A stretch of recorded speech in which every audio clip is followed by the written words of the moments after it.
A la mesa directiva vamos a tratar de explicar un poco de la estratificación del riesgo en los pacientes con síncope, partiendo de la base de que muchos de nuestros pacientes o muchas personas van a sufrir síncope a través de la vida.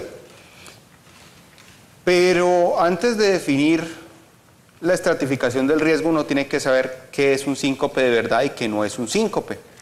Cualquier pérdida de conciencia no es un síncope.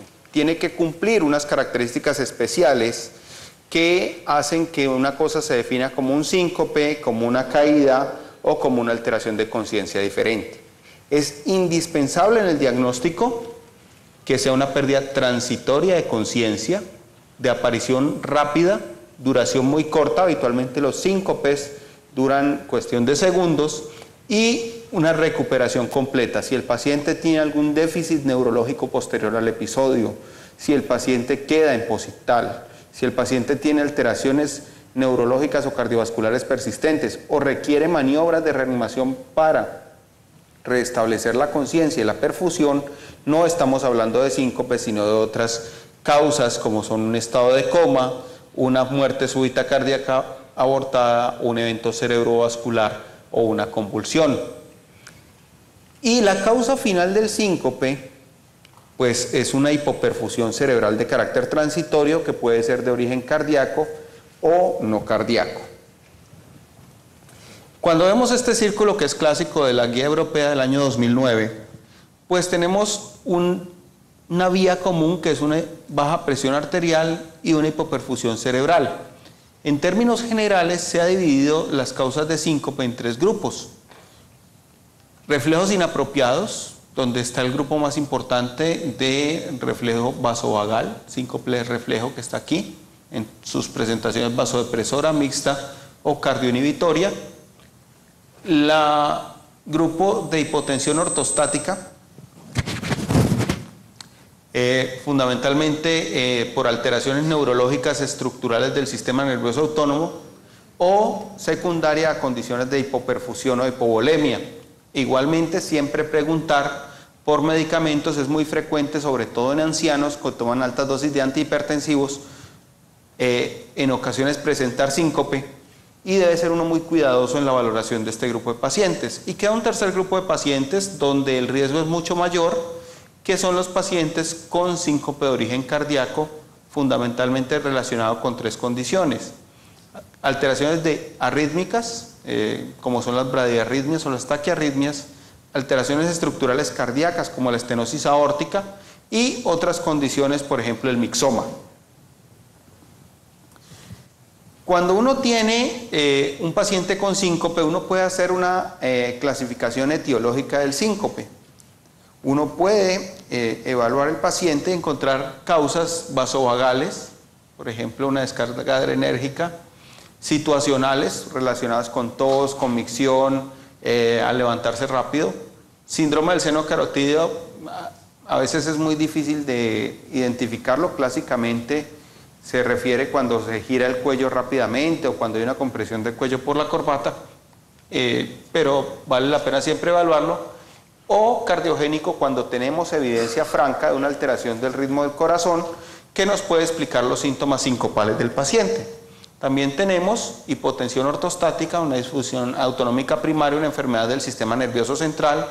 En casos de diabetes, la disautonomía secundaria de diabetes o cirrosis, inducido por fármacos, especialmente antihipertensivos, antidepresivos de nueva generación, o hipovolemia, clásicamente los pacientes que tienen diarrea pueden presentar síncope y habitualmente no requieren estudios complementarios.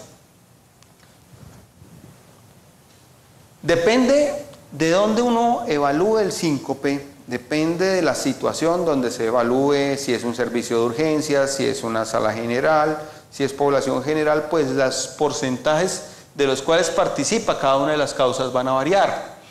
En población general, la causa de síncope más frecuente son los síncopes vasovagales, que en general tienen un comportamiento biológico benigno. Rara vez van a producir problemas, excepto una caída con trauma asociada. Por el otro lado, cuando uno evalúa a pacientes en unidades de urgencias, el riesgo de síncope de origen cardíaco puede ser un poco mayor. y eso se debe a que los pacientes con síntomas más severos pues van a consultar mucho más, y eso cambia la perspectiva de valoración de nuestros pacientes. Cuando uno tiene unidades de síncope, o sea, grupos especializados donde el paciente ingresa, pues lo que uno ve es que los porcentajes de síncope de origen cardiogénico pueden ser un poco mayores. Como ven, las variaciones son importantes, pero siempre, para todos los grupos, el grupo más importante es síncope reflejo. Y cuando uno se enfrenta a síncope, pues tiene esto. Esto es un estudio derivado de monitoría de eventos en pacientes con síncope. El porcentaje de pacientes con asistolia bradicardia es alto, porque esto es un grupo de pacientes con sospecha de disfunción sinusal, donde le ponen tardíamente o tempranamente un monitor de eventos, taquiarritmias, un pequeño porcentaje, y vemos que muchos pacientes tienen causas no arrítmicas, pero este es el grupo de pacientes con síncope de sospecha cardiovascular. ¿Y por qué es importante definir el tipo de síncope? Porque ya en este estudio vemos cómo el comportamiento y la sobrevida de los pacientes cambia dependiendo del tipo de síncope. Los pacientes sin síncope son la línea negra, los pacientes con síncope vasovagal, que uno generalmente después de una prueba o de la consulta uno los tranquiliza mucho, y aquí ven por qué uno los tranquiliza mucho, esos grupos de pacientes, y es que la mortalidad esperada o las complicaciones en el seguimiento de estos pacientes son prácticamente iguales a la población que no tiene síncope. Por el contrario, los pacientes que tienen una causa cardíaca establecida, vemos que su evolución clínica es completamente diferente. Pero ¿cómo nos enfrentamos al síncope? La primera cosa que uno tiene que hacer cuando tiene un paciente con síncope es hacer esto. Y aquí está el 70% del diagnóstico. Una descripción detallada del evento, qué estaba haciendo, qué enfermedades tenía, cómo fue el evento, cuáles actividades se han desarrollado en las horas anteriores, cómo era el clima ese día. Por ejemplo, si un paciente refiere que mientras estaba bañando sufrió síncope, es importante preguntarle si el agua no estaba muy caliente y lo que hizo fue una vasodilatación severa debido a calor. Esas cosas, generalmente está la clave, la historia clínica del paciente, preguntarle qué está tomando de medicamentos, los antecedentes de muerte súbita familiares que nos cambian el contexto de esta enfermedad, un examen físico dedicado a buscar causas cardíacas o neurológicas, el electrocardiograma, que es mandatorio en todo paciente con síncope, un hemograma porque la anemia y la infección son causas frecuentes, y las alteraciones electrolíticas, especialmente en personas ancianas. Aquí vemos las preguntas importantes: posición en la que estaba el paciente. Por ejemplo, si alguien se desmaya estando acostado, eso es un indicador de mal pronóstico. La actividad que estaba haciendo, si lo hizo durante el ejercicio o al final del ejercicio. Factores predisponentes, la asociación de náusea, vómito, dolor abdominal, sensación de frío, sudoración, malestar en la nuca. Todas esas cosas pueden sugerirnos probablemente una etiología vagal. La presencia de palpitaciones para pensar en arritmia. ¿Qué vieron las personas que estaban a su alrededor? Si se puso pálido, sudoroso, si se puso frío, si dejó de respirar, si hizo algún tipo de movimiento anormal. Cómo terminó el ataque o el episodio, si terminó con dolor torácico, con palpitaciones, otros síntomas, y preguntas relacionadas con enfermedad crónica del paciente, medicamentos y frecuencia de recurrencia. Basado en esos tenemos unos diagnósticos de certeza de síncope vagal, pues cuando hay un desencadenante claro, cuando uno tiene un paciente con unos síntomas y unos prodromos típicos, corta duración, se recupera, y tiene hallazgos del examen físico y del electrocardiograma normal, pues lo más probable es que sea un síncope situacional. Si uno por el contrario encuentra una bradicardia extrema o un bloqueo, pues lo más lógico es achacarle a esos hallazgos el síncope que está teniendo el paciente. Lo mismo que si uno encuentra una estenosis aórtica severa, pues no debe pensar que es un síncope vagal, sino que lo más probable es que sea una estenosis aórtica severa sintomática. Hay diagnósticos que son sugestivos, pero que no son finales, dado que uno no podría eventualmente achacar directamente el episodio sincopal a los hallazgos que tiene. Por ejemplo, yo tengo una bradicardia sinusal completamente asintomática a 50 latidos por minuto, pero no tengo ningún otro hallazgo. Una posibilidad es que la persona sea un gran deportista y que el síncope sea de origen vagal, pero yo tengo un hallazgo anormal en el electro que vale la pena probablemente estudiar un poco más y complementar sus estudios. Voy a hablar ahora de estratificación de riesgo y a pesar de que este es el origen y tema central de la charla, realmente voy a mostrar solamente 2 diapositivas porque la estratificación de riesgo en síncope se han desarrollado varias escalas como ven aquí incluyen 4 principales, pero hay otras escalas, hay otros estudios, cohortes de validación, todas las que uno quiera.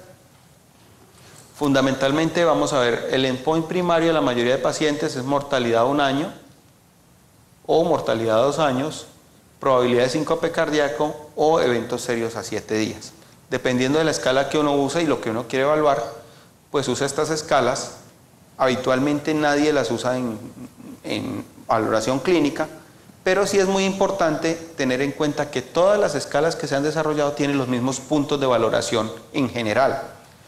El primer y más importante punto de valoración de estratificación de un riesgo en pacientes con síncope es el electrocardiograma. Si uno tiene un electrocardiograma con hallazgos anormales, ¿y qué es un electrocardiograma anormal? Pues el que no cumple los criterios absolutos de normalidad, o sea, P normal, QRS estrecho, PR normal, QT normal, que no tenga bradiarritmias, que no tenga taquiarritmias, que no tenga una fibrilación auricular, que no tenga cambios de isquemia o hipertrofia o ondas anormales, pues ese paciente, si tiene un hallazgo anormal, miren lo que en todas las escalas está, incluye factor de riesgo.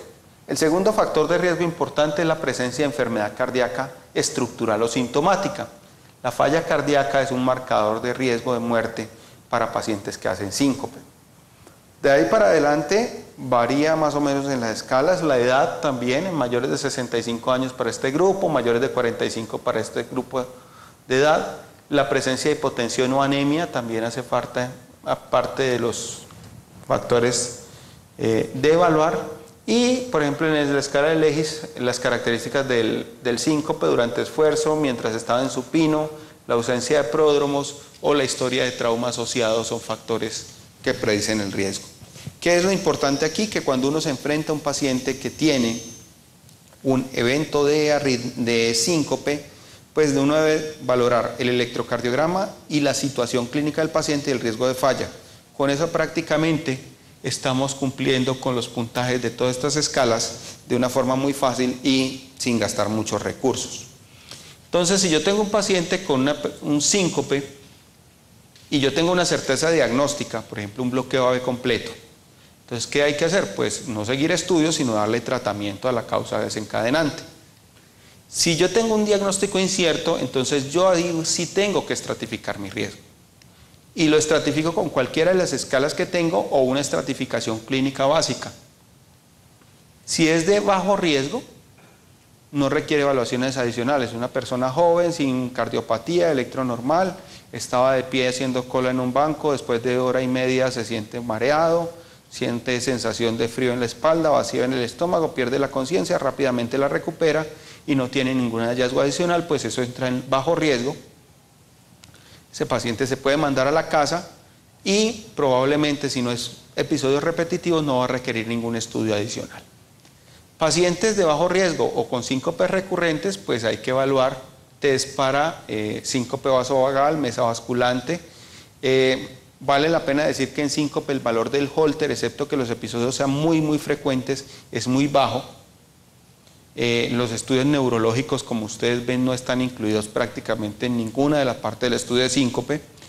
Y si uno tiene pues evidencia en este grupo, ya va a darle un tratamiento adecuado, o si tiene sospecha de que hay una alteración electrocardiográfica, pues debe hacer el esfuerzo de localizarla, ya sea con Holter o con monitoría de eventos. Y si es un paciente de alto riesgo, pues hay que darle tratamiento inmediato. ¿Qué pacientes se consideran de alto riesgo en la estratificación o requieren que el paciente sea ingresado en forma inmediata a un hospital? Pacientes con enfermedad estructural o coronaria severa, pacientes en falla cardíaca que hacen síncope, pacientes con disfunción ventricular severa, infarto de miocardio previo o estenosis aórtica severa. Esos pacientes deben ser internados rápidamente y valorados y tratados. Pacientes con síncope durante el ejercicio o estando acostados. Pacientes cuyos episodios sincopales empiezan por taquicardia. Pacientes con historia de muerte súbita en la familia. Pacientes con taquicardia ventricular no sostenida vista en el electro o en la monitoría en urgencias después de un síncope. Pacientes con alteraciones de la conducción o bloqueos de la rama con mayor de 120 milisegundos deberían ser evaluados para posibilidad de bloqueo intermitente. Bradicardia severa en ausencia de medicamentos o en personas no entrenadas. Es diferente un deportista de alto rendimiento donde uno puede encontrar en el reposo 40 latidos por minuto que cualquiera de nosotros donde eso puede ser anormal. La presencia de Wolf o preexcitación, alteraciones del QT, patrón de bloqueo de la rama derecha con patrón de Brugada o hallazgos que sugieran displasia ritmogénica del ventrículo derecho. Cualquiera de estas condiciones o condiciones clínicas asociadas severas deben ser hospitalizadas por riesgo de muerte. Traje aquí una de las escalas que vimos anteriormente, el OESIL, que es la escala europea de valoración. Esto es un estudio inicial de pacientes donde evaluaron qué pasaba con unas personas con síncope. El total de pacientes eran 270, y evaluaron los pacientes que no habían tenido ningún desenlace importante contra aquellos que tuvieron mortalidad en el seguimiento.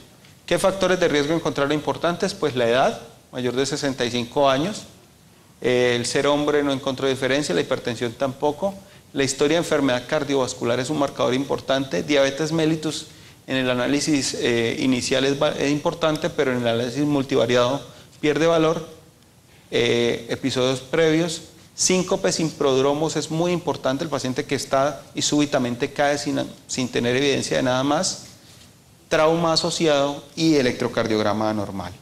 Y cuando ellos evalúan los 4 factores importantes del OESIL que teníamos, electrocardiograma normal, presencia de enfermedad cardiovascular estructural, trauma asociado, edad mayor de 65 años, vemos cómo hay una diferencia importante entre aquellos pacientes que no tienen factores de riesgo, su factor de riesgo es uno solo, y la posibilidad de supervivencia en aquellos pacientes que tienen 2 o más puntos en la escala. ¿Qué quiere decir esto? Que si uno tiene fundamentalmente los 2 puntos importantes, electrocardiograma anormal o enfermedad cardíaca conocida o diagnosticada durante el evento, es un paciente de alto riesgo que hay que vigilar. Si uno tiene un paciente que no tiene factores de riesgo, de los cuales hemos evaluado, probablemente puede ir a casa sin estudios posteriores o con estudios en forma diferida. Esto finalmente es un estudio del American Journal of Cardiology de pacientes que ingresaron en servicio de urgencias presentando síncope y fueron seguidos a 30 días y a 1 año. Y volvemos a ver exactamente los mismos factores de riesgo de todos los estudios. Electrocardiograma anormal a la presentación, trauma asociado, ausencia de síntomas o pródromos y género masculino como factores predictores de complicaciones a 30 días. En el grupo de presentación a 1 año, que no está aquí en la diapositiva, los factores de riesgo importantes eran presencia de cáncer y edad mayor de 65 años. Entonces, siempre que vemos un paciente con estas características, pues tenemos que pensar que tiene un síncope cardíaco y que debemos evaluarlo profundamente. Si tenemos sospecha de un síncope vagal, la idea es enviarlo a la casa y valoración posterior con recomendaciones, y en caso de hipotensión ortostática siempre descartar enfermedad neurológica asociada a medicamentos. Quise mostrar de final esta diapositiva, que es una diapositiva interesante para prevención de riesgo de muerte súbita en atletas. ¿Por qué es importante? Porque es un cuestionario de 11 preguntas clínicas que se le pueden hacer a cualquier persona en la consulta antes de iniciar ejercicio para evaluar qué riesgo tiene de hacer muerte súbita durante el ejercicio. Entonces, la primera pregunta es, ¿se ha desmayado durante realizado el ejercicio o después de él? Si alguna vez ha tenido dolor en el pecho mientras está haciendo ejercicio, si se cansa más rápido que el resto de personas con la misma carga de ejercicio, si alguna vez le ha dicho que tiene la presión arterial muy alta o el colesterol muy alto, si ha tenido palpitaciones, si tiene historia de soplo cardíaco, si tiene historia de muerte súbita familiar, si ha tenido infecciones que puedan hacer pensar en miocarditis viral, si ha tenido historia previa de restricción del ejercicio por enfermedad cardíaca, si se trata de tratamiento por asma bronquial, porque puede ser exacerbado durante el ejercicio o puede presentar arritmias secundarias, o si tiene historia familiar de alguna de estas condiciones. Si uno a una persona normal le hace estas preguntas y todas son negativas, el riesgo de que tenga complicaciones de muerte durante el ejercicio es muy baja.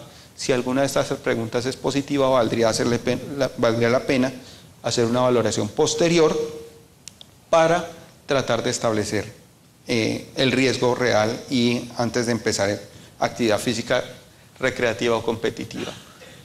Al final lo que queremos dejar, el mensaje final de esta charla es que la valoración del riesgo de síncope no es una cosa que requiera grandes tecnologías, es una posibilidad que está en las manos de todos, con recursos limitados, pero que requiere fundamentalmente ser juicioso en la valoración, porque una mala valoración del riesgo nos lleva, si es excesiva, a un gasto innecesario de recursos del sistema, pero si es deficiente, a poner en riesgo de muerte a una persona sin necesidad. Muchas gracias.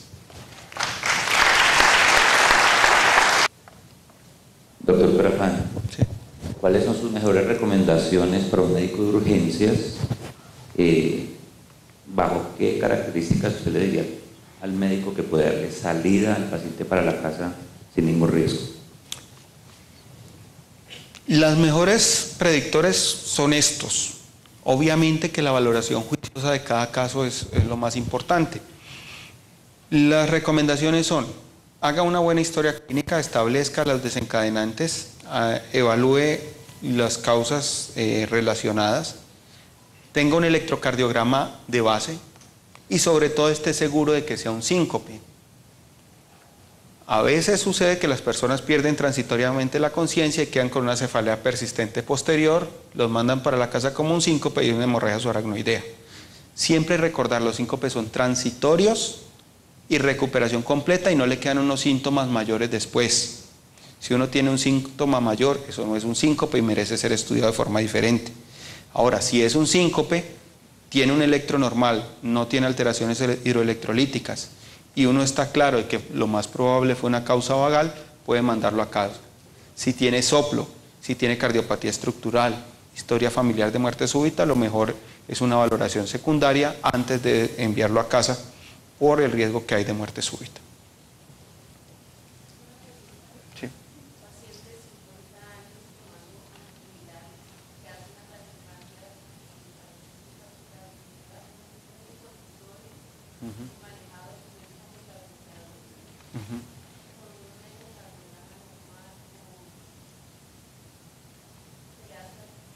¿Qué tipo de taquicardia supra tuvo? Porque, a ver, es que taquicardia supraventricular es una olla grandota donde caen una cantidad de cosas diferentes.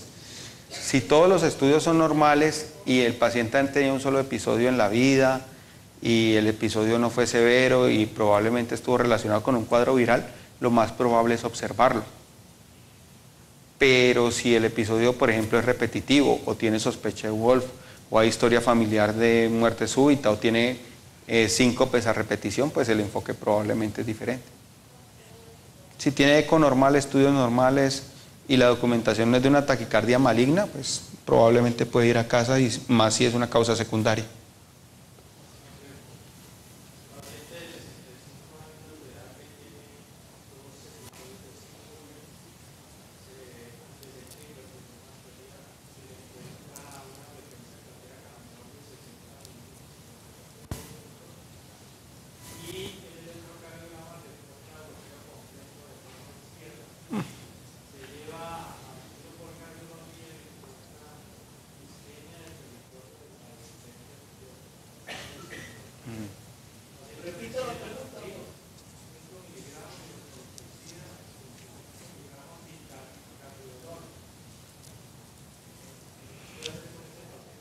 Pues, a ver, es muy difícil uno establecer qué hacer con cada paciente, pero en general, si uno tiene una persona que tiene enfermedad coronaria, lo primero que uno debe hacer en sus pacientes es tratar la causa desencadenante, que es la enfermedad coronaria, en la medida de lo posible.